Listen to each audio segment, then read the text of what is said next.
Good. So I thought what I'd do as we start to sort of come to the end of this meeting is almost just sum up and try to look into the future. And what I'm going to look at is both research and treatment of aHUS. So to start off with, I'm going to deal with research. And I'm going to sort of put some questions. So what do we know at the present moment in terms of really firm facts? And I'm not going to go into micro areas of research. I'm trying to deal in areas that I think are relevant for you as patients and families. So we now know over the last 15 years that about 70% of patients with atypical aHUS will have an abnormality affecting complement. In the majority of individuals, this will be a mutation and a faulty gene, which will be in majority inherited. A small number of people will have an acquired defect, and by acquired, I mean it comes over on off with time, and this is usually in the form of antibodies, which Neil's talked about antibodies, and these antibodies are against the same complement proteins that we actually find faulty genes in. We also know that not everybody who has a genetic abnormality will develop the disease. And Judith showed you the penetrance data, so there are about a third of people who will be carrying a gene who throughout their lives will remain perfectly healthy and well and will not develop the disease. We think that in the majority of individuals that you need a trigger to start the disease, so that you need something to set it going. We do recognize that many people say that they've felt as if they've had flu or a bacterial illness, and some people who actually have diarrhea, but it will turn out not to be E. coli 157. One of the strongest triggers that we do recognize, however, is pregnancy. And the figures that we would quote is that if we know somebody has or a faulty gene, that pregnancy is associated with the development of aHUS in about 1 in 8 pregnancies. Not fantastic data, but it doesn't mean every time somebody gets pregnant who's got a faulty gene that they are going to develop aHUS. So let me put the flip side of that. What don't we know? What do I think it is important that we try and find out for your future, your care? Well, I think it's really important that we actually identify what the abnormality is in the other 30%. From what Neil talked about, it looks as though those people respond to eculizumab in just the same way as people who have identified abnormalities, which suggests to me that we are going to find something in other complement genes. And as Matthew said, there are a whole host of proteins, and over the years we've been slowly picking them off one by one. So we've been going to one gene to the other gene, and it's pretty laborious doing that. We're up to 6 genes we look at now. One of the best ways, and the way we started off, was to identify faults in families. Because if you can identify a fault, and that fault is found in every member in a family who is affected by the disease, that is very strong evidence that it is that fault that is responsible for the disease in that family. Now, techniques have changed enormously since Paul Warraker did his first study in 1995 and published in 1998. What we've tended to do is we thought, oh, that gene could be a possible gene, and so we go and look at that gene and see if we can find a fault in it. So we've been moving from gene to gene. We're actually probably going to take a different tack now, in that modern techniques allow us to look at every gene in an individual at one time. So it is possible now, with modern techniques, to cover 90% of all genes at one go. So with the families who remain where we don't know what the cause is, what we're going to do is look at the DNA from all the affected members and see whether they carry faults in common in potential genes that might be involved in the complement pathway. And I think that will prove to be very powerful in identifying the other genes that are implicated in this. I'm still really interested in why some individuals in whom there's a genetic abnormality don't develop the disease. We do have some clues.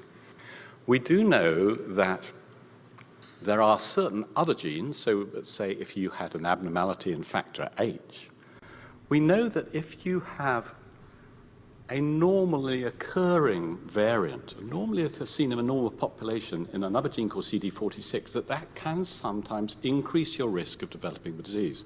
So it looks as if one gene can affect how active an abnormality is in another gene, and that's something we're following at the present moment to see if, are we possible perhaps in the future with individual carriers to say, look, we think the risk in you of developing the disease is pretty low. So the final thing that really I think will tell us a lot about the disease is what is it about pregnancy that triggers it? And I'm asked this question, and I don't have a clue at the present moment. We know that it tends to occur very late in pregnancy, and in fact, the majority of people who get aHUS associated with pregnancy get it after pregnancy, so they have a normal delivery, and then afterwards they develop aHUS. Why I think it's really important for pregnancy is because when we look at what happens in people who develop aHUS associated with pregnancy, the outcome is probably the poorest of all groups. Virtually everybody who gets it, and I know there may be individuals who are exceptions to the rule, will develop kidney failure. And they will probably develop kidney failure very quickly, from which they will not recover the kidney function. So there are a variety of things that we can think about doing to look at why that stage in pregnancy, particularly, I think, does something to the endothelium that makes it at risk of getting this disease. So that's research. So those are the important questions that I'd like to look at that I think will tell us more about how we can treat the disease. What about the treatment? Well, I wanted to show you the figures that we've got recently for how many patients in the UK are actually affected by the disease. So the way that we've done this, we have contacted every paediatric and adult renal unit in the UK and asked them, how many patients have you got with this disease? One of the problems with this is that, as we've already seen today, I think it sometimes goes unrecognized. And so that sometimes we will see somebody in a unit, in a kidney unit, who it's never been recognized that their initial disease was atypical aHUS. And then they'll get a transplant, and then they'll get recurrent disease in the transplant. And when you look back retrospectively, you can say, yes, that person did have atypical aHUS as the initial cause of their disease. So I think, and this is the minimum data, that there are 172 patients in the UK, with 134 in England, 23 in Scotland, 12 in Wales, and 3 in Northern Ireland. Now, when I first started to talk about aHUS, I used to say, as somebody mentioned earlier, this is a disease of children. It's not a disease that affects adults. But if you look at the figures here, of 172, 49 are under the age of 18. So the majority of individuals who are said to have this disease in this country are adults. Now, it may be that they first presented in childhood and are now adults, but I still think, and as we've seen today, a large number of people are going to present with this disease in adulthood. It's not just a disease of children. When you look at other groups around the world who have studied what happens in individual countries, the thing that comes out again and again and again, but it seems to be more common in females than males. Now, one possible explanation for that is that it's pregnancy that's precipitating it, but I don't think, when I've looked at our data, that we can explain the excess of females versus males on pregnancy alone. So again, this is telling, I think, us something about the biology of a disease that we need to look at further. Of the 172 patients, 62 are definitely on dialysis. Now, we've heard earlier that the outcome of transplantation in the majority of patients, particularly those who are known to have an abnormality in factor H or factor I, is poor. And it perhaps doesn't surprise me that only 9 of the 62 patients who are on dialysis are actually active on the renal transplant list at the present moment. And that's something we need to address. There are 110 patients who aren't on dialysis. 20 of those have a functioning transplant. Now, that just goes to say that there are some patients who've been transplanted who've not got a recurrence of disease. But even those people who have a functioning transplant, I think, are still at risk of getting a recurrence in the disease. In most people, the recurrence of a disease occurs within a very short period of time after transplantation or within the first year. But every so often, we see somebody who 9 years after a transplant comes in with a recurrence of disease. So it's not totally unusual to see it a very late recurrence. 29 patients have what we call chronic kidney disease. There is evidence that the aHUS has severely affected their kidney function and it is not normal.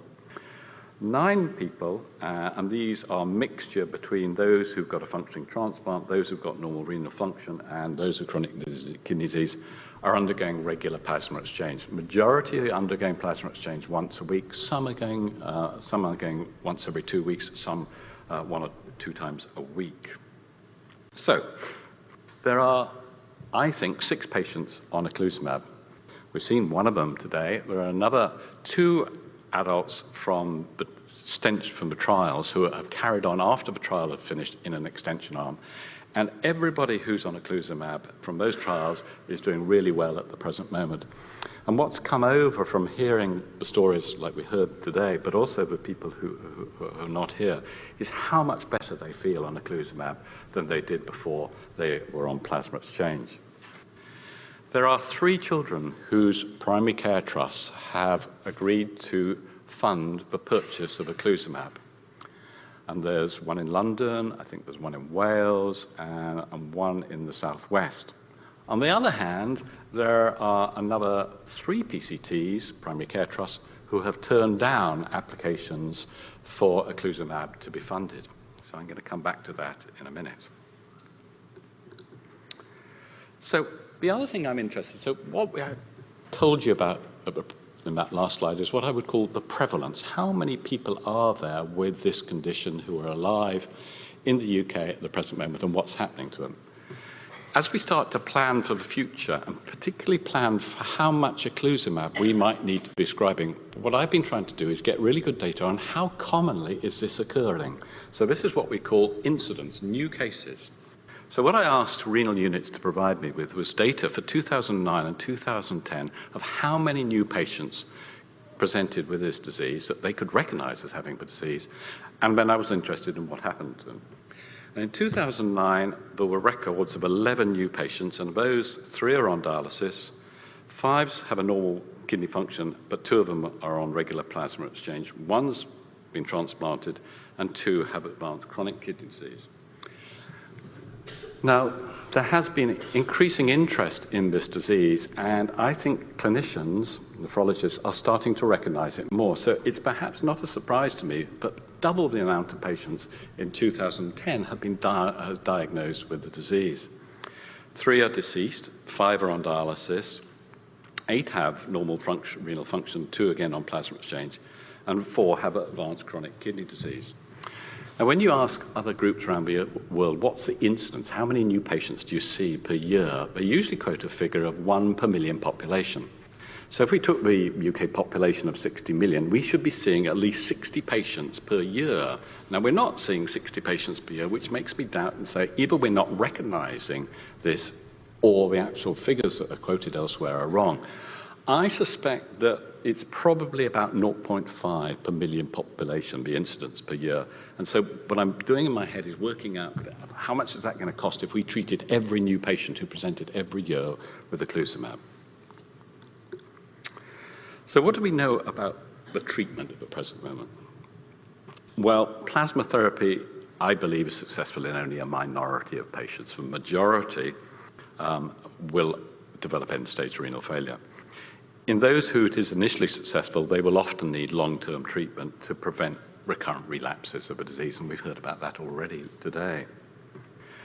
Most patients, and again, there are going to be exceptions, so if you're the exception sitting there, ignore what I'm saying now, but most patients will need dialysis within 3 years of when they present.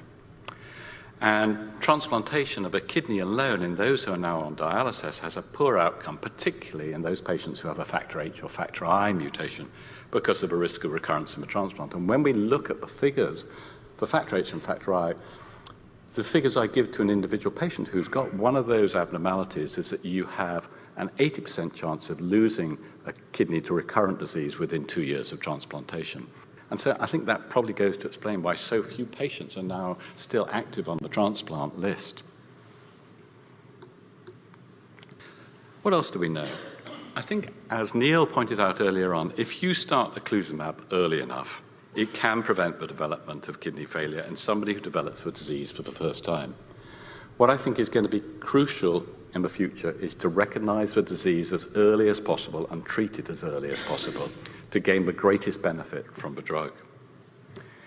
Likewise, if somebody gets a recurrence in a transplant, so all those transplanted patients who are, I still think, at risk, again, recognizing that they've got a recurrence of a disease in the transplant early and treating it with eculizumab, I think is going to be crucial. I also believe that eculizumab, as we've heard today, if you give it prophylactically, in somebody who's had a recurrence before of a disease in a previous transplant, will prevent the recurrence of a disease in a new transplant. And as Pat said, liver-kidney transplantation is a cure. It cures the disease. But you have to think of the long-term benefits against the short-term risks, and the risks of liver-kidney transplantation are short-term. So what don't we know about treatment? One thing that I'm struggling with is whether we are going to need to give eculizumab forever in individuals. So once you're on it, does it mean you're going to be on it for life, or could you stop it and then give it if you have another relapse? There is some data from the trials that have been done at the present moment that if you do stop eculizumab, in the majority of patients there is a tendency for the disease to relapse quite quickly after stopping it, and it may be necessary, therefore, it to begin. I suspect as I try to make plans for how we're going to use eculizumab, I'm going to plan that everybody's going to be on it for life to start off with. Now, that may change with time, but I think if we're going to pay for it, we've got to plan that everybody's going to be on it for life. Is it better to have a kidney transplant alone with eculizumab or a liver-kidney transplant? And I think Pat very nicely summarized the risk benefits of those two. And when I sit down with individual patients who come up here to see me, we often spend quite a lot of time going over which one of those two. I find it very difficult to predict what somebody's going to decide. Some people say, no way am I having a liver-kidney transplant. Other people say, yeah, but that's for me. And it's very much an individual thing that people are going to make their minds up about, having gone through with individuals the risk-benefit ratio. So, what's my vision for aHUS? Well, I'd like to think that in the future, that aHUS is not a cause of kidney failure for which people are dialyzed. So I think that I'd like to think that we can prevent new patients developing kidney failure. I'd like to think that those 62 patients who are present or on dialysis, that we can enable them to be transplanted with good long-term graft function, either with a liver-kidney transplant or the use of eculizumab. I'd like to think, and I think this is perhaps blue sky thinking of at present moment, that is there something we can do for healthy carriers that changes their risk? Is there some simple treatment that you could go on that will actually decrease the risk of a faulty gene manifesting as the disease? I think we're a long way off that at the present moment. So, how might we achieve the vision I've painted for you? Well, currently eculizumab, as we discussed earlier, is licensed for the treatment of paroxysmal nocturnal hemoglobinuria. And this is run as a central service from Leeds and from King's College Hospital. And they have a very similar number of patients who are currently treated with eculizumab as we would potentially be treating with in aHUS. So based on the evidence from the trials, an application for the use of eculizumab in aHUS has been submitted to the regulatory body who approve a drug to be used for a new indication. So I could prescribe eculizumab off-label for somebody if I could find the funding for it, but we can't start to market it as a treatment until it's actually got approval from a regulatory agency. Now, in Europe, it's the EMEA, and in America, it's the FDA. So once that approval is granted in the form of a license, then it can be put out as a recognized treatment for the disease. That doesn't mean we've got the funding for it, but it will become a recognized treatment for disease. At the present moment, it's only an experimental treatment for disease. This is where some people gulp. Eculizumab is expensive. Forbes rated it as the most expensive drug in the world. And to be on it long-term as an adult cost approximately £250,000 per year. So let me explain to you how treatment in the NHS, a very simple guide, is paid for. it's usually paid for locally by your primary care trust. So if you need a hip replacement, your commissioning primary care trust, or as they're going to be in the future, GP Commissioning Consortium, will have paid your local hospital for that. Now, of course, one primary care trust would be bankrupt if we said, right, you're going to have to come up with £250,000 per year for this patient long term. So when a condition is as rare as atypical aHUS and the treatment is very expensive, there are mechanisms for not bypassing it, but for the commissioning, the purchasing of the treatment for those patients to be done on a national basis. And this is what we're actually involved with in the present moment, is trying to achieve what we call a nationally commissioned service for atypical aHUS. So this is how the system works. This is a cartoon. So the entry criteria for this is that you have to have a disease that is rare and complex. So we pass go with aHUS. And then there are a series of core criteria that you have to prove. You have to prove that there is a health gain with the new treatment. I think there's undoubtedly, on the evidence that you've seen today, that eculizumab passes that. You have to prove that it has societal value, that it's a benefit to society. Now, if we can stop people developing kidney failure that needs dialysis, there's a huge societal benefit from that. You have to prove it's a reasonable cost. That is slightly more tricky. What we do is we cost up what the current treatments are, hemodialysis, plasma exchange, and then we say, well, that's what it costs currently to treat somebody. This is what it would cost to treat them with eculizumab. Now, you don't need to be a mathematical genius to see that the figures are stacked up against that one at the present moment, but that should not be a breaker for this. Finally, you have to show that it is best practice. Certainly the results of the studies to date which says to me that eculizumab is undoubtedly, it's one of my colleagues said, this is like penicillin. You don't need multiple tests to show that this works. It works. And, you know, from what you've heard today already, it certainly does work. So these are questions that are being asked at present. Does it work? Severity of patients. Does it add value to society? Is it a reasonable cost to the public? And so I'm giving all sorts of figures about average cost to patient. And is it the best way of delivering the service? So what we've done at the end of December, we had to put in an outline application for aHUS to become a nationally commissioned service. And in that, we had to give an estimate of the number of patients in the UK who had this condition and what it would cost to treat them and investigate them in a central national service. And we put that in, and when I added up the sums, I had to tap my calculator a few times because it came to the sum for 5 years, it came to 110 million. And our finance officer got the decimal point in the wrong place when he looked at it. He said he thought it was 11.0 million, so he said there's no problem with that. And then we had to say to him, actually it's 110 million, are you certain? No, so he gulped as well. So it was 110 million that we were thinking might be the cost of this treatment. You know. There's a precedent, however, that paroxysmal nocturnal hemoglobinuria has the same number of patients who are probably less disadvantaged by health as are patients with atypical aHUS are already getting it. So if patients with PNH are getting it, there is no reason to my mind why patients with atypical aHUS shouldn't get it as well. So we put in the outline application, and we were in competition, I think, with 30 other applications. And we're shortlisted, so that we've been in a shortlist of 7 now. So at this very moment, at the end of June, we have to submit a full application to the national commissioners for this service. It has quite a lot of backing, obviously, from the renal community, but I'm going to talk to you a little bit about how you can help us. So what will this national service comprise? First of all, it means all genetic investigations will be done centrally and paid for here. At the present moment, genetic investigations, if we screen somebody fully, it costs about £2,000, and that has to be paid for, again, by either the unit the patient's coming from or the PCT. And there are cases where people have refused to even pay that £2,000.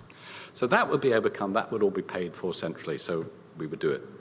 Again, eculizumab would be paid for centrally.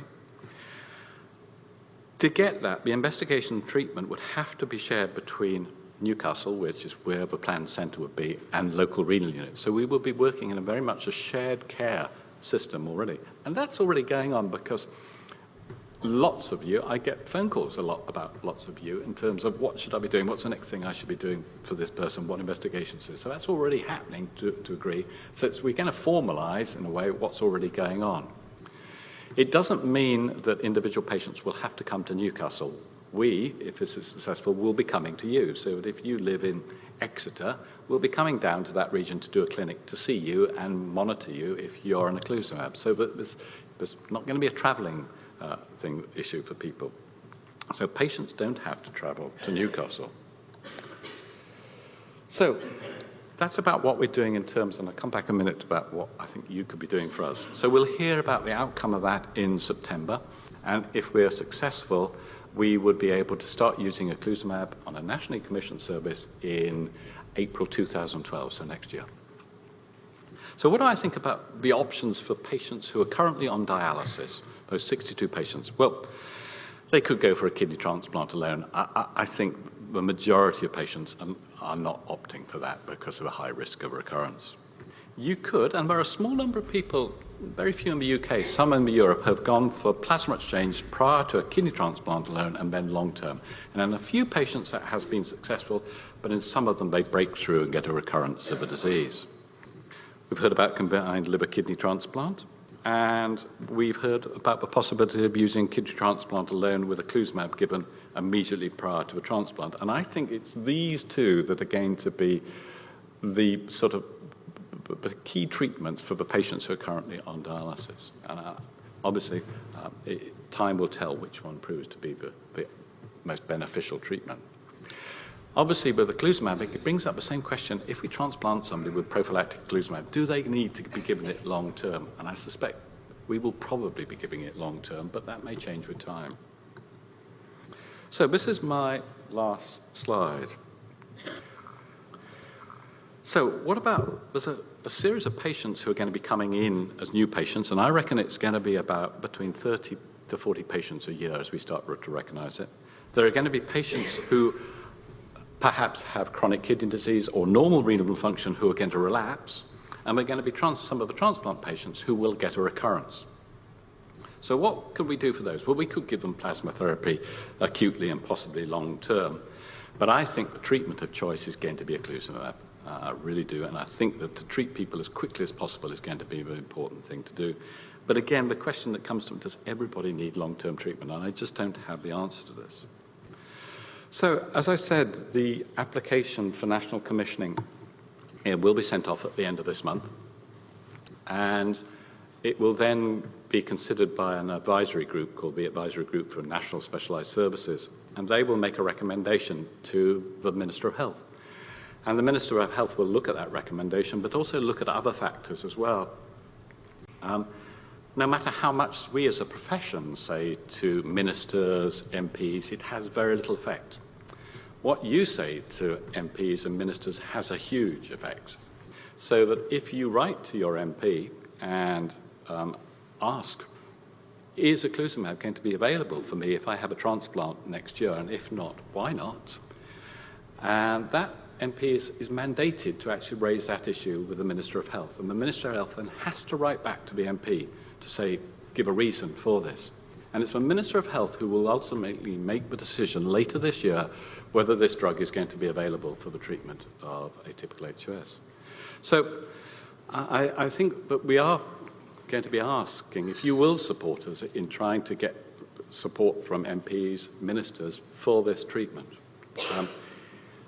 You may say it's a big cost, but in fact, well, one thing this government have said that they will do is they are going to tighten up on doing hip replacements. They're going to tighten up on what I would call chronic diseases. They're going to make those as cost-effective as possible, but they still want to see innovative new treatments for rare diseases. So they have kept money back for this. So they will, just because it's going to cost whatever I told you earlier on, it does not mean that it won't go through.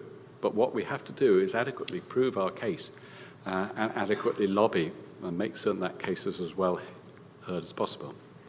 I actually think, I think the combination of liver kidney transplant, but particularly eculizumab, just heralds a huge change to this disease. I mean, to my mind, it has had a really bad prognosis for many individuals, and I think eculizumab could just dramatically change it. And I think we've already seen that it's dramatically changed it. So I'd like to think that what we're presenting to you today represents either the beginning of the end or the end of a beginning for a disease that, as we've heard from the stories, has devastating consequences for both individuals and families.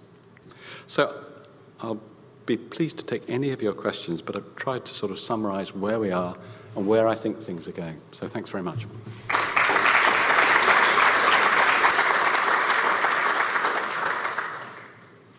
Anybody want to ask me a question? Thank you. I note the cost of the eculizumab. Will it get cheaper if there are more patients using it? Is it one of these drugs that will come cheaper with use?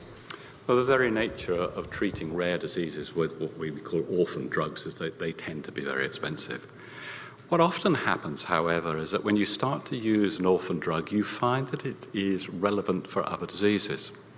So that, for instance, the diarrhea-associated form of aHUS, there have been recent reports of the use of eculizumab in the diarrheal form. And in some patients with diarrheal-associated, a very small minority get really sick.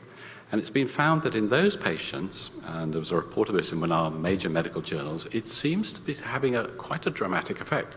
So, but in Germany at the present moment, and you probably know the German outbreak of the E. coli aHUS, that the individuals in that outbreak are much more likely to get aHUS, and they're much more likely to get sick, and they're much more likely to be adults. Eculizumab has been provided on a compassionate basis by Alexion for the really very sick individuals in Germany. And what we will see from those may mean that there's another treatment, another disease. So the more diseases there, the cheaper they become. I don't think it's going to get any more expensive, and I predict the cost will fall with time. But, you know, for something like this, you've got to start. Hi.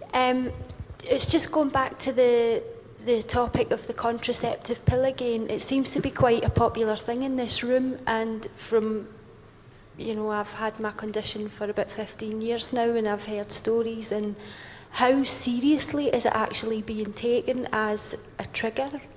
It's a really difficult question to answer, and I think what we've lacked previously, which we will have in the future, is good, what we call prospective cohorts of people, so that as we set up the registry that Mark talked about earlier on, we will be able to characterize very much better what the risks are in individuals, so that in future we're going to be looking into the future, and we will be able to identify every patient who comes in with disease.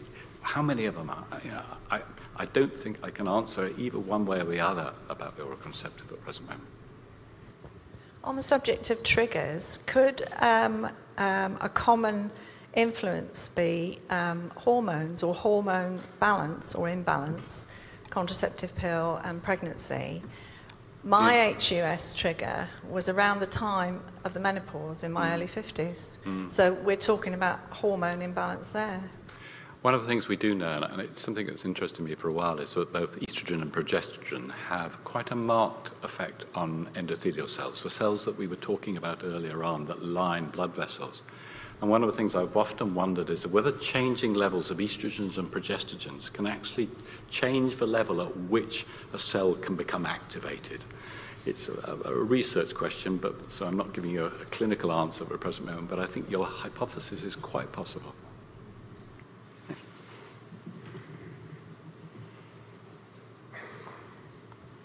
Obviously, Caroline is on the equalizumab just now, and obviously with the cost you're saying it's 250 grand a year. Where does Caroline kind of stand if the government don't approve this? Well, where does it stand? Does she then go back to, and in the primary care trust, they decide they're not paying the 250 grand a year? Does Caroline then go back to bouncing in at a hospital every 2 months or whatever, or relapsing constantly then? Going back out of the treatment she was on before? Yeah, well, we certainly hope not. Alexion have been very generous in what they've done, and they have never, with paroxysmal nocturnal hemoglobinuria, ever withdrawn supply of drug for a patient. So although Alexion cannot guarantee that for 20 years or whatever that they're going to provide this drug free of charge, I think it very unlikely. I think likely they will continue to provide it until we get national commissioning for this service. Tim, can you address whether we think there might be any long-term complications of eculizumab treatment? We're obviously very enthusiastic about the use in the short term, but can you address the long-term issue? Well, we have 8 years information in paroxysmal nocturnal hemoglobinuria without any serious long-term consequences. Whether that information is transferable to another disease is, you can't be certain. I think what we can say is that we will be monitoring everybody in eculizumab very carefully long-term, looking for these things. But I know I can't guarantee for you, but 30 years of eculizumab may be associated with something, but that's something we will have to monitor very closely.